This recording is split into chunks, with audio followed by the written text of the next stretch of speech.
আজিলৈকে এনেকুৱা বৰষুণ দেখাই নাছিলো। মানুহৰ ঘৰৰ টিং উৰুৱাই লৈ গৈছে। 10-15 জোপা তামোল একেলগে ভাগি গৈছে। ৰাস্তালৈ গ'লে অকল গছ পৰি থকাই দেখা পায়।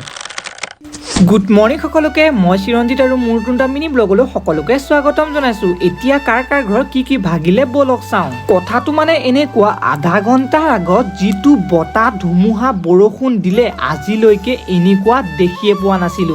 বৰষুণ খতম হোৱাৰ পাছত চাব আহিছো ক'ত কি ভাগিলে। তামোল গছ যে প্ৰায় এঘৰ মানুহৰ ঘৰত 15 জোপাৰ ওপৰত ভাগিছে। মানুহৰ ঘৰৰ যে টিংপাত চাবই নোৱাৰি, ক'ৰবাত উৰুৱাই পেলাই দিছে একেবাৰে।